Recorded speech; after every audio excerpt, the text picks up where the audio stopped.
Bienvenidos, queridos exploradores del cosmos y la conciencia, al tercer episodio de nuestro fascinante viaje por los complejos paisajes de la mecánica cuántica, siguiendo las huellas luminosas de las ideas de Paul Dirac.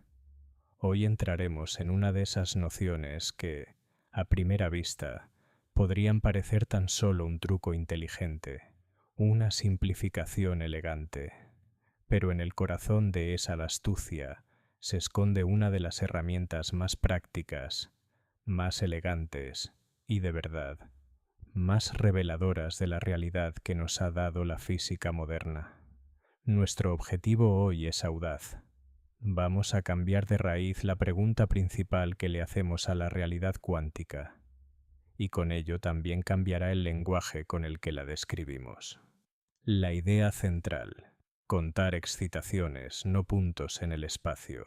La representación de Fock, en su forma más pura y bella, propone una mirada revolucionaria, un estado cuántico, es decir, la descripción completa de un sistema en este instante puede definirse de manera exhaustiva con solo indicar cuántas excitaciones, cuántos cuantos de energía u otra magnitud hay presentes en el sistema.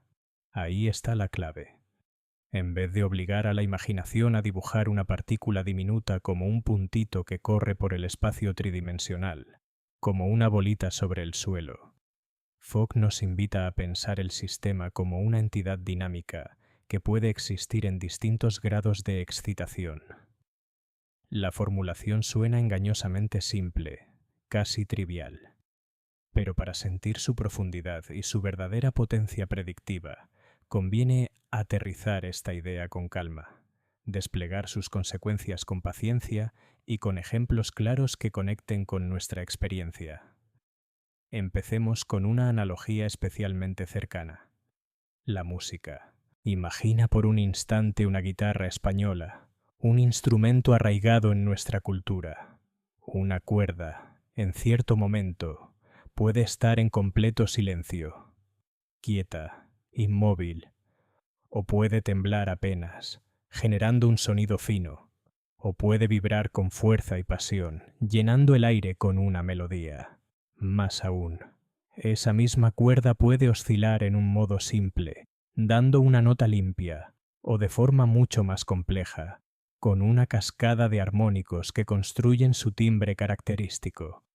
Si intentáramos describir el estado de la cuerda siguiendo microscópicamente la posición exacta de cada punto en cada instante infinitesimal, nos ahogaríamos en una montaña de información, en una avalancha de datos que, paradójicamente, nos haría perder lo esencial, la propia esencia del sonido. Ahora compáralo con algo más directo. Si te pregunto, ¿la cuerda suena o calla? ¿Suena suave o fuerte? ¿Qué tipo de vibración dominas ahora? Tu mente capta casi al instante la imagen completa. Eso mismo haremos hoy en el terreno cuántico. Vamos a describir el sistema no por las posiciones de sus partes, sino por cómo vibra, cuánta excitación tiene en distintos modos y cómo esa excitación cambia con el tiempo. Formalmente suena sutil, pero en sus consecuencias es un giro radical. Cambia la óptica misma con la que miramos el nivel más fundamental de la realidad, la escalera de niveles. Cuantización de la energía y operadores de creación y aniquilación. Para ver cómo funciona la idea de excitaciones, hay un ejemplo clásico, un auténtico caballo de batalla de la mecánica cuántica: el oscilador armónico. En palabras simples, un sistema que oscila de manera regular y predecible. Piensa en cosas cotidianas: un muelle con un peso, un pequeño péndulo, un columpio en el parque. La intuición lo visualiza sin necesidad de ecuaciones complicadas. En la física clásica, la energía de esos sistemas puede variar de forma continua, como una perilla de volumen. La giras un poquito y el sonido aumenta en una cantidad tan pequeña como quieras. La energía puede tomar cualquier valor intermedio. Pero en el mundo cuántico todo cambia y suena casi increíble. Los niveles de energía no son continuos. Llegan en porciones, en pasos discretos como peldaños. No es un regulador suave, es una escalera. Para verlo claro, imagina un edificio donde cada piso es un nivel de energía, un nivel de excitación. Hay planta cero, primer piso, segundo, tercero, y así sucesivamente. Cada piso es un nivel separado, cuantizado, y esta analogía fija dos cosas de inmediato. Primero, que la energía tiene estructura y orden. Segundo, que cada nivel es, en principio, distinguible de los demás. Nunca confundes el segundo piso con el quinto. Y aquí aparece la belleza de Fock. Para movernos por esa escalera no necesitamos describir el movimiento de una partícula al detalle. ¿Dónde está? ¿A qué velocidad? ¿En qué punto exacto? Fock introduce dos operaciones básicas, dos operadores simples, que permiten viajar por la escalera de niveles. Uno te sube un peldaño, el otro te baja un peldaño. Subir un peldaño significa aumentar la excitación en una unidad discreta, en un cuanto de energía. Bajar significa disminuirla en esa misma cantidad. Imagina el ascensor de nuestro edificio cuántico. Estás en la planta cero, en el estado de excitación mínima. Pulsas arriba y el ascensor te lleva de golpe al primer piso. Pulsas otra vez arriba, al segundo. La orden es la misma, pero el resultado depende del nivel desde el que empiezas. La orden abajo actúa igual, pero en sentido contrario, y aquí aparece una regla fundamental, la que define el suelo de nuestra casa cuántica. Si estás en la planta cero y pulsas abajo, no ocurre nada. No existe el piso -1. Esto no es un detalle. Es una regla dura que marca la naturaleza misma de los estados cuantizados. Para que sea completamente transparente, usemos una analogía todavía más simple. Una caja vacía. Una caja vacía es el nivel cero, el estado base. Arriba es poner una moneda en la caja, añadir una excitación. Abajo es sacar la moneda. Si haces poner y luego sacar, vuelves al inicio, la caja queda vacía.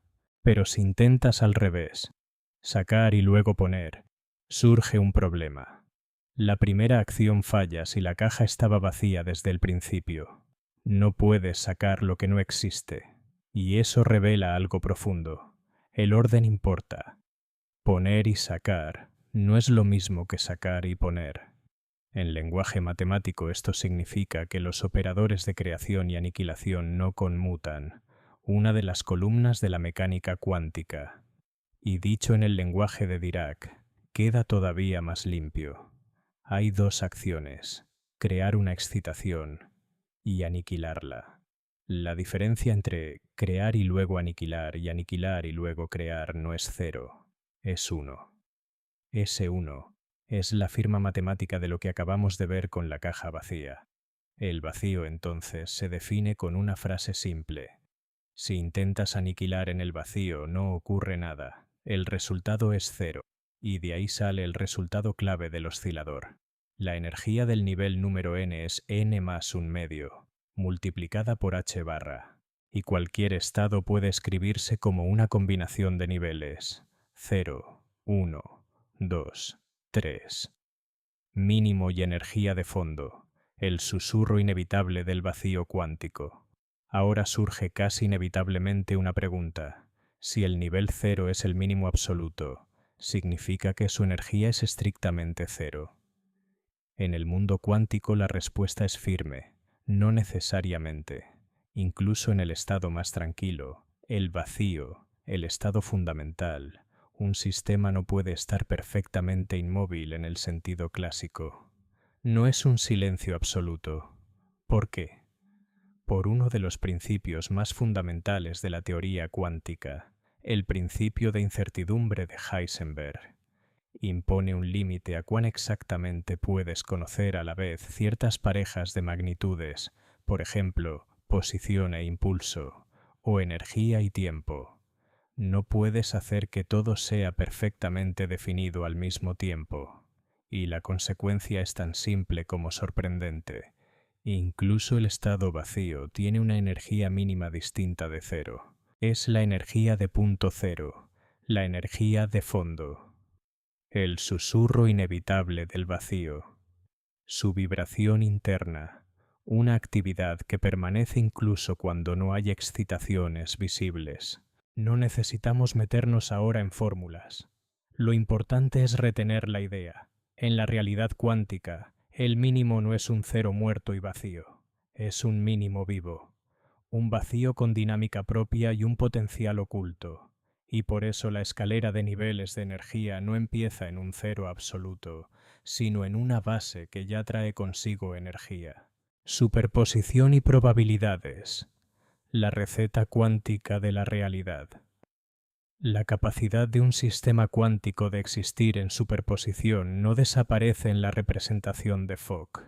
Solo que ahora no hablamos de una mezcla de posiciones en el espacio, como en la imagen del gato de Schrödinger, sino de una mezcla de niveles de excitación.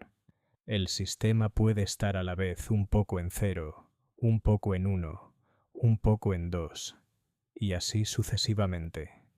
Es una mezcla de niveles, cada uno con su aporte a la imagen total.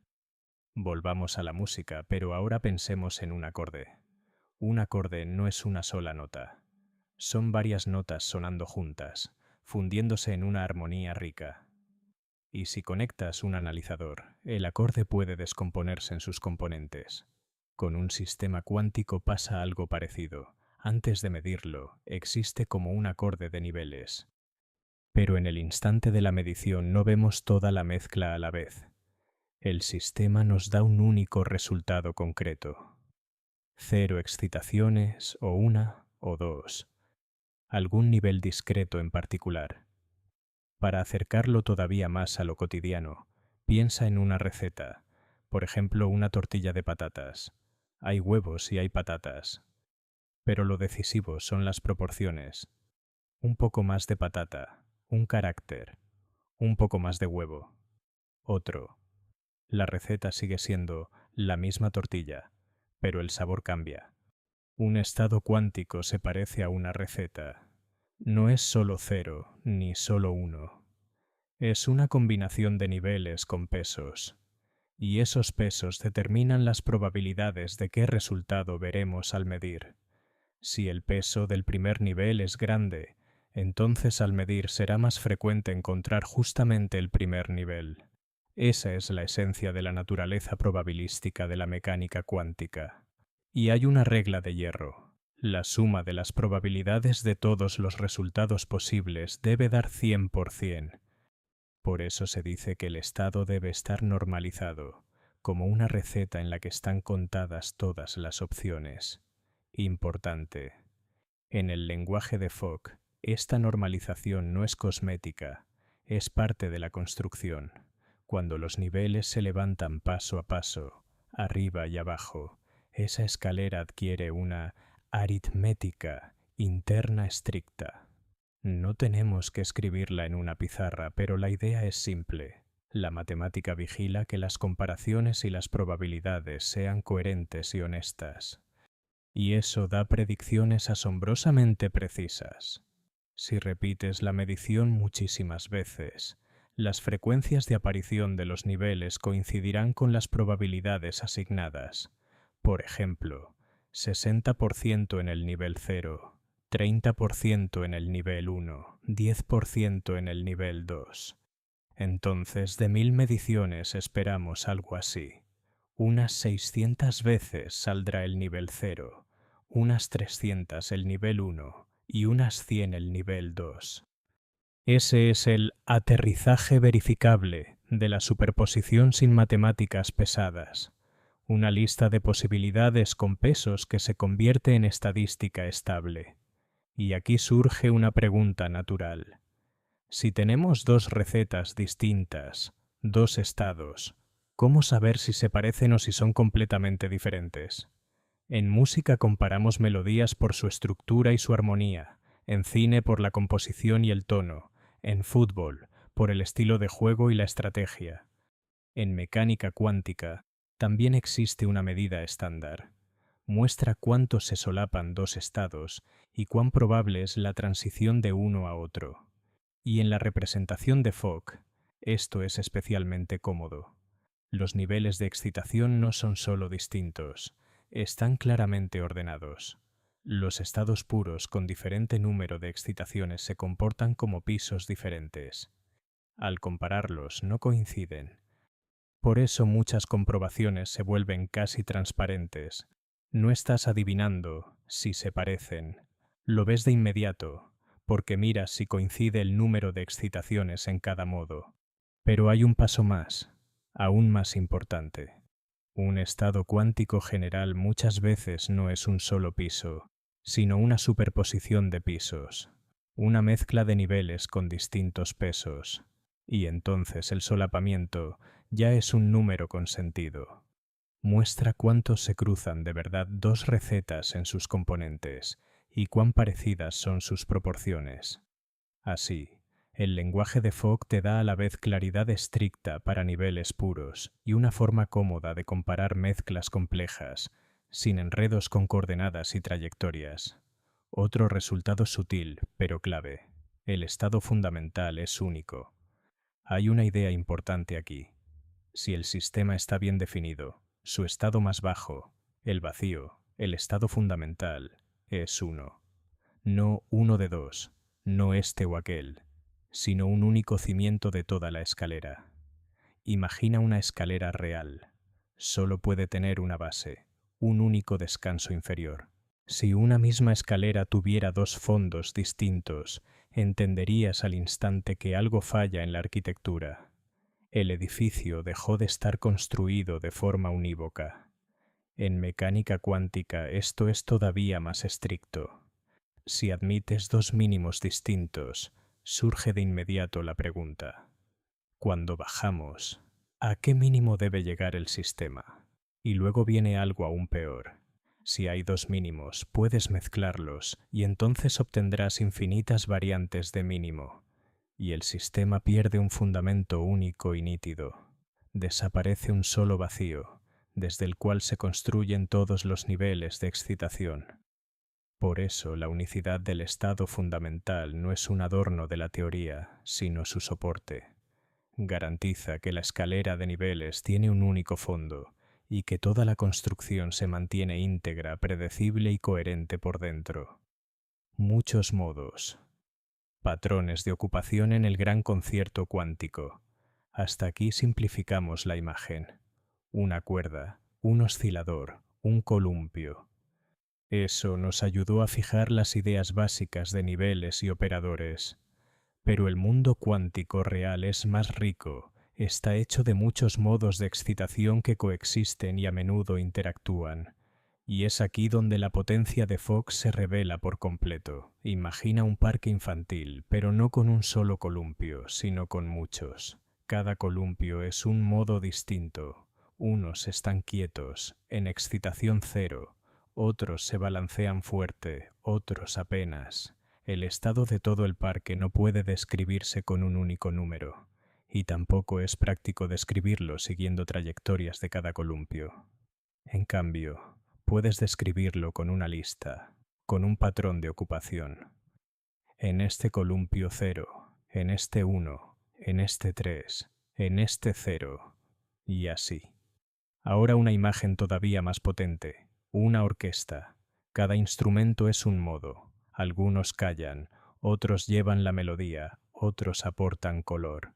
El estado de la orquesta no es un sonido aislado, es un cuadro completo de actividad simultánea. Eso es lo que hace Fock.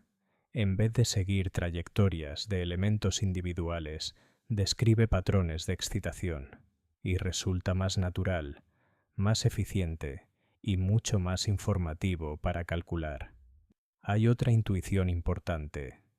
Si dos modos son independientes, el orden de las acciones entre ellos no cambia el resultado, como encender la luz del pasillo y luego la de la cocina, o al revés. El resultado es el mismo, pero dentro de un mismo modo. El orden sí es crucial, como vimos con la caja y la moneda, y justo esa diferencia sostiene una regla estricta. Entre modos distintos puedes permutar, dentro de uno solo, no.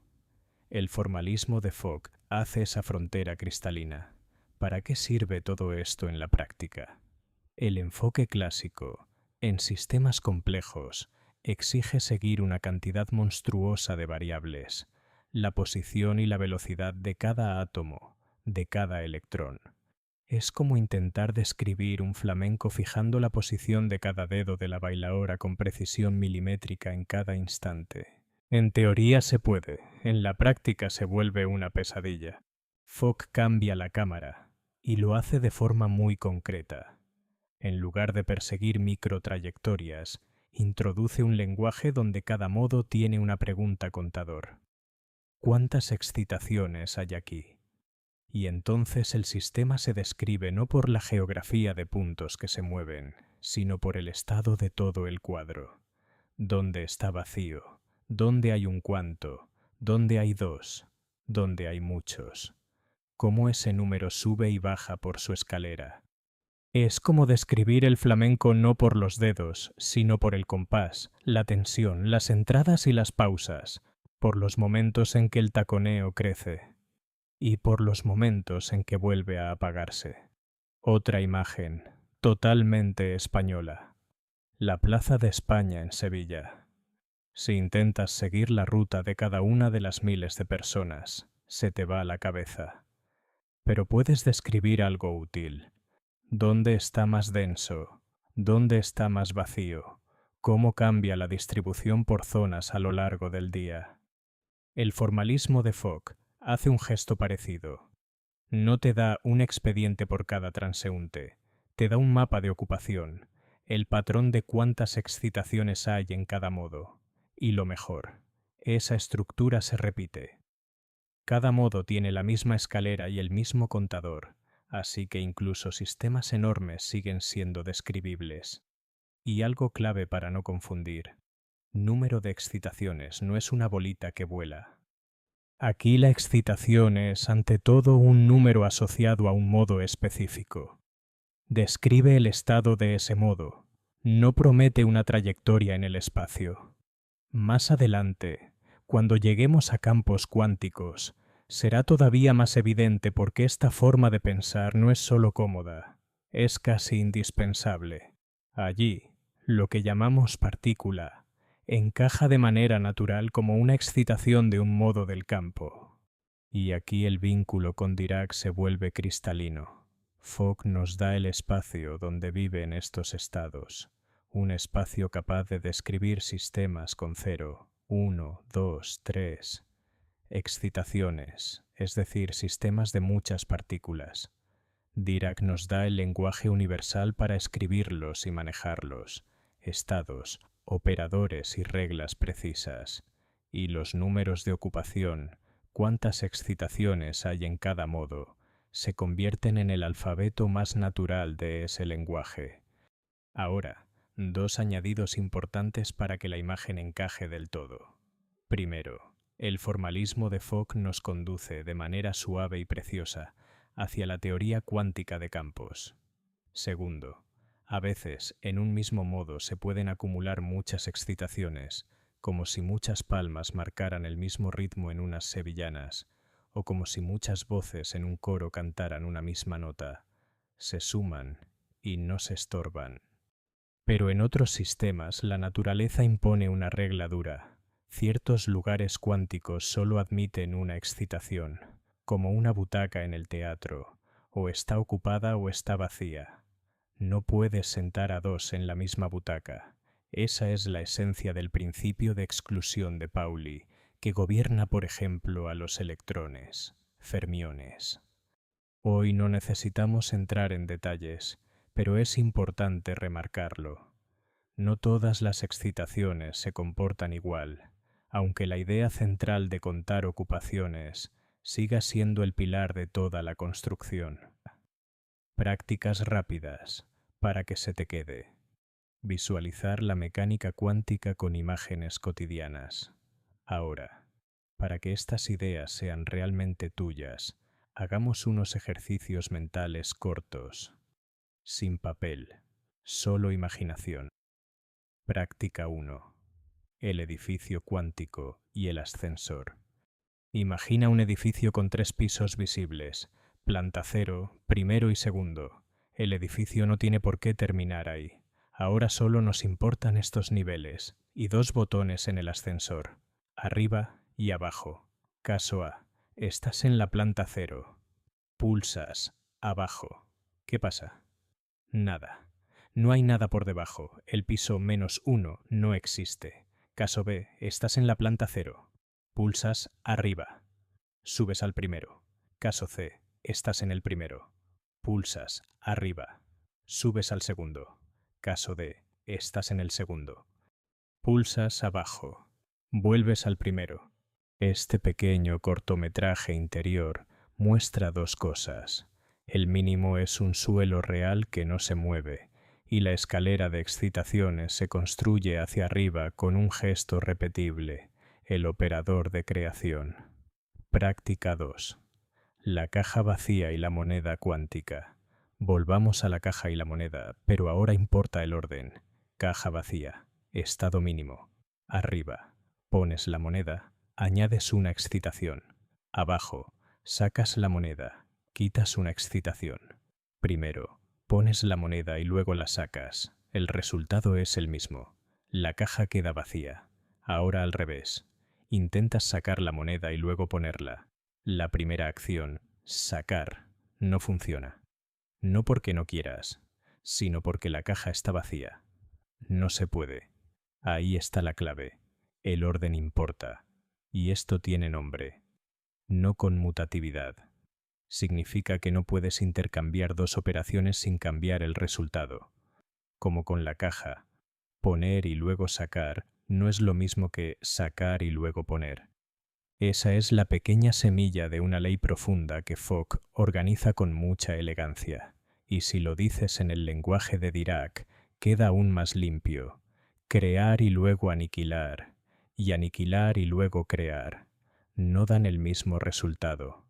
En el segundo orden, el primer intento choca con la nada, y ese uno se convierte en la firma matemática de que el vacío cuántico no está hecho como el vacío clásico. Práctica 3. La receta de la superposición. Ahora imagina que el sistema no está en un solo piso, sino preparado como una mezcla de niveles. Por ejemplo, la mitad de las veces estará en la planta 0 y la otra mitad en el primer piso. Al medir, siempre verás un resultado concreto, o 0 o 1. Pero si repites el experimento muchas veces, aparece una estadística estable. Aproximadamente el 50% de las mediciones dará planta 0 y el 50% dará primer piso. Y este es el punto más importante para quien empieza. La superposición no es un juego de palabras ni solo nuestra ignorancia. Es la receta interna del estado cuántico y produce frecuencias reproducibles en las mediciones. Práctica 4. Los modos como notas musicales. Imagina una sala de conciertos. Una misma nota puede sonar suave o fuerte, puede salir como un golpe breve, o puede sostenerse larga y limpia. En el lenguaje de niveles de excitación, subir es como aumentar la cantidad de excitación disponible para esa nota. No es exactamente la intensidad clásica, pero se parece a una intensidad cuantizada. Si así te resulta más fácil, usa esta imagen. En muchos problemas de física, pensar los modos como notas musicales es una analogía muy potente. Práctica 5. Muchos modos como un hotel cuántico. Imagina un hotel, pero no uno cualquiera, un hotel cuántico. Cada habitación es un modo del sistema. Modo 1, habitación 1. Modo 2, habitación 2. Modo 3, habitación 3, y así. El vacío de todo el sistema significa algo simple. Todas las habitaciones están vacías. En todas hay mínimo. 0 excitaciones en todo el hotel. Ahora imagina la acción arriba. Hacer arriba una vez en el modo 2 significa ocupar una vez la habitación 2. Añadir una excitación ahí. Hacer arriba en el modo 3 es ocupar la habitación 3. Y si haces arriba 2 veces en el modo 2, En esa habitación habrá ya 2 excitaciones. Entonces, el estado total del hotel se convierte en una frase corta, en un patrón de ocupación. En el modo 1, 0 excitaciones. En el modo 2, 2. En el modo 3, 1. Y eso es el estado del sistema. No una ruta por pasillos ni una lista de trayectorias, sino quién está ocupado y cuántas veces. Y lo más importante, este lenguaje escala muy bien. 100 modos, 1000 modos. El estado sigue describiéndose de forma compacta, como patrón de ocupación, como mapa de habitaciones. Es una forma de mantener la complejidad bajo control sin perder el sentido. Práctica 6. Independencia de los modos. Ahora veamos por qué el orden no estorba entre modos distintos. Si activas el modo 2 y luego el modo 3, obtienes un estado en el que ambos están activados. Si lo haces al revés, primero el modo 3 y luego el modo 2, llegas exactamente al mismo estado. Es como poner en la mesa primero un vaso y luego un plato, o primero un plato y luego un vaso. El resultado es el mismo. Ambos objetos están sobre la mesa. Así se manifiesta la independencia de los modos. Lo que haces en un modo no interfiere con lo que haces en otro. Y esto es crucial porque simplifica muchísimo los cálculos en sistemas complejos. Práctica 7. Cuantos que aparecen y desaparecen. Y por último, ¿por qué el lenguaje de excitaciones es tan natural cuando los cuantos aparecen y desaparecen? Imagina luz dentro de una caja reflectante. En ciertas situaciones, la luz se comporta como porciones discretas de energía, fotones, cuantos de luz. En un modo puede haber 0 porciones, 1, 2 o muchas. Cuando un átomo emite luz, la ocupación del modo correspondiente sube, se crea un cuanto.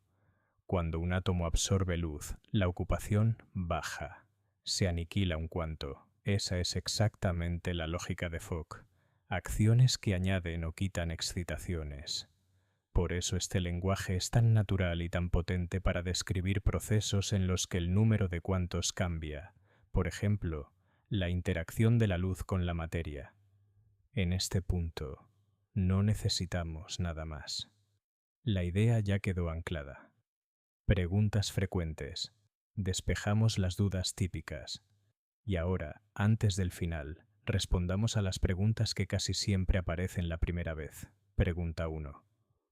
¿Por qué empezamos con un sistema que oscila? Porque el oscilador armónico es el idioma común de una enorme cantidad de fenómenos. Cuerdas, membranas, cristales, el aire en una habitación, resonadores y cavidades donde la luz rebota. En el fondo de todo hay modos, patrones de vibración que encajan en el espacio. Si entiendes este caso simple, te llevas un ladrillo con el que se construyen modelos mucho más grandes. Pregunta 2. Entonces, ¿la realidad son solo peldaños? No. Los peldaños no son la realidad, son el lenguaje con el que describimos excitaciones. Y hoy usamos este enfoque porque, cuando contamos cuantos de energía, es el más claro y el más potente. Pregunta 3. ¿El estado base es inmovilidad total? No. Es el mínimo compatible con las reglas cuánticas y con la incertidumbre. Como una ciudad al amanecer, todo está tranquilo, pero no es un nada absoluto. En cuántica, mínimo no siempre significa cero clásico. Significa más abajo ya no se puede sin romper las reglas. Pregunta 4. ¿Por qué dices que el estado general es una lista? Porque en Fock cada nivel de excitación es una opción clara. 0, 1, 2, 3. Y el estado general es una combinación de esas opciones con pesos, probabilidades. Lo importante no es una lista de coordenadas en el espacio, sino una lista de ocupaciones. Pregunta 5. ¿Y si hay muchos modos, esto no se vuelve infinito? Puede volverse enorme, sí, pero el formalismo sigue siendo manejable porque la estructura se repite. Cada modo tiene su propia escalera, y el estado total es un patrón de ocupación entre modos. Aprendes la regla una vez, y la aplicas muchas veces. Pregunta 6. ¿Qué es un modo? En palabras simples. Un modo es una forma independiente de oscilar, como una nota o un dibujo posible de resonancia. Una cuerda, un tambor, incluso el aire en una habitación tienen distintos modos. Pregunta 7. ¿Y dónde están las partículas? Aquí, por ahora, no las pensamos como bolitas que vuelan. Estamos aprendiendo el lenguaje de estados y excitaciones.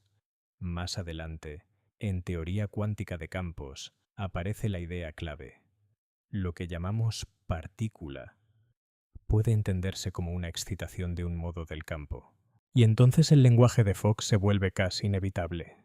Y ahora sí, el mapa está completo. Ya no perseguimos trayectorias, leemos patrones, demos un paso atrás y entendamos por qué la mirada de Fock cambió la física. Salto histórico. La eficiencia de la mirada de Fock. Hay un detalle histórico que vale oro. Explica por qué el enfoque de Fock fue un salto cualitativo y cuantitativo. Antes, describir sistemas cuánticos grandes se volvía rápidamente pesado y confuso. Cuanto mayor es la escala, más te hundes en el detalle. La información crece tanto que deja de ser manejable. En física ocurre algo parecido. Cuando crece el número de excitaciones, o si quieres de partículas, la descripción directa con coordenadas e impulsos se vuelve enseguida aparatosa e incómoda. Exige demasiados detalles y escala mal. La fuerza del enfoque de Fock está en cambiar la mirada. En lugar de intentar seguir cada trayectoria por separado, describimos el patrón global de ocupación de los modos. En vez de cada historia, simplemente contamos cuántas excitaciones hay en cada modo. Y de ahí sale una idea clave. En muchísimos problemas, lo decisivo no es quién a nivel de etiquetas individuales, sino el estado del sistema como un todo, la configuración global de excitaciones. En cuanto adoptas esta óptica, mucho de lo que antes parecía pesado o casi inabordable se vuelve calculable y claro. No porque el universo sea más simple, sino porque elegimos un lenguaje que encaja mejor con la pregunta que estamos haciendo.